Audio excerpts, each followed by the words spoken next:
আসসালামু আলাইকুম। ঘরে বসেই কুয়েতের টিকিট অনলাইনে চেক করুন। ভিডিওটা শেষ পর্যন্ত আপনার দেখার অনুরোধ রইল। ভিডিওটা খুবই ইনফরমেটিভ হতে চলেছে। তার কারণ অনেকেই আমাদেরকে জিজ্ঞেস করেন যে ভাই, আপনার ভিডিও দেখে টিকিট নিয়েছি বিভিন্ন জায়গা থেকে। সো আপনি যেখান থেকে টিকিট নেন না কেন অবশ্যই আপনি সেই টিকিট চেক করে নেবেন, তাহলে সেই ক্ষেত্রে আপনি প্রতারণার হাত থেকে বেঁচে যাবেন। তো আপনি টিকিট যেখান থেকেই নেন না কেন, আমার থেকে নেন আর যেখান থেকেই নেন, কিভাবে আপনি ঘরে বসেই কুয়েত এয়ারওয়েজের টিকিট চেক দিবেন সেটা আপনাদেরকে আজকে জানিয়ে দিব।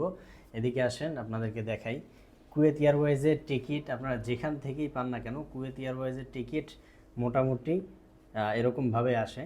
সো এটা হচ্ছে এয়ারলাইন্স কপি। এখানে দেখুন বুকিং রেফারেন্স অর্থাৎ PNR number, passenger name record, PNR number থাকে, যেটা পিএনআর বলে, প্যাসেঞ্জার নেম রেকর্ড। এটা হয়তো বুকিং রেফারেন্স নামে থাকবে অথবা পিএনআর এরকম নামে থাকতে পারে, ঠিক আছে। সো এটা আপনারা কপি করবেন।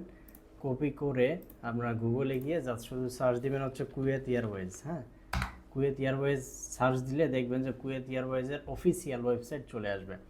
সো কুয়েত এয়ারওয়েজের যখন অফিসিয়াল ওয়েবসাইটে ঢুকবেন, কুয়েত এয়ারওয়েজের অফিসিয়াল ওয়েবসাইট হচ্ছে এটা। কুয়েত এয়ারওয়েজের অফিসিয়াল ওয়েবসাইটে যখন আপনি ঢুকবেন এরকম ইন্টারফেস আসবে।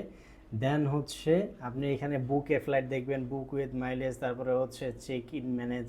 এই চেক ইন এবং ম্যানেজ এই অপশনটাতে যাবেন। হ্যাঁ, যাওয়ার পরে আপনি এখানে বুকিং রেফারেন্স যে পিএনআর নাম্বারটা ছিল ওইটা দিয়ে দিবেন এবং আপনার পাসপোর্ট অনুযায়ী সার নেম বা লাস্ট নেম যেটা, ওইটা আপনি এখানে দিয়ে দিবেন। সো এটা আপনার টিকিটেই থাকবে।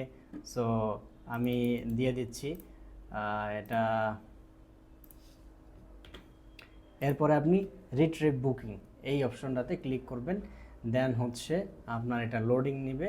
আপনার যদি টিকিট ওকে থাকে বা ইস্যু থাকে তাহলে সেই ক্ষেত্রে আপনার টিকিট এই যে এখানে বিস্তারিত সব কিছু চলে আসবে, date of issue, e ticket number, then হচ্ছে এটা ঢাকা টু কুয়েত কয় তারিখ, ফ্লাইট ডিটেলস, এভরিথিং সব কিছু চলে আসবে, ঠিক আছে।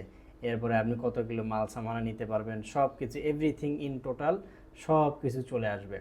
সো এখান থেকে আপনি টিকিটটা প্রিন্ট আউটও করে নিতে পারবেন বা আপনি মেইলের মাধ্যমেও আপনার টিকিটটা আপনি নিতে পারবেন।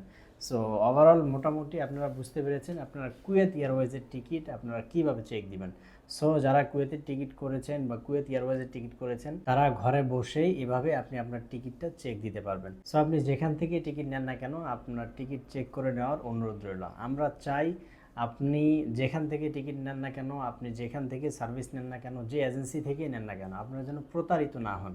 আমাদের একটাই উদ্দেশ্য, আপনাদের যে আমাদের থেকে টিকিট নিতে হবে এমন কিছু নাই। আপনারা আমাদের ভিডিও দেখে উপকৃত হলে অবশ্যই আমাদের পেজটা ফলো দিয়ে রাখবেন এবং চ্যানেলটা সাবস্ক্রাইব করে রাখবেন। এটাই হচ্ছে আমাদের সবচেয়ে বড় পাওয়া এবং আপনাদের ভালোবাসাটা পাওয়া। সো সকলে ভালো থাকবেন, সুস্থ থাকবেন এবং ভিডিওটা শেয়ার করে দেওয়ার অনুরোধ রইল, বেশি বেশি করে শেয়ার করে দিবেন। সো ভালো থাকবেন। আসসালামু আলাইকুম।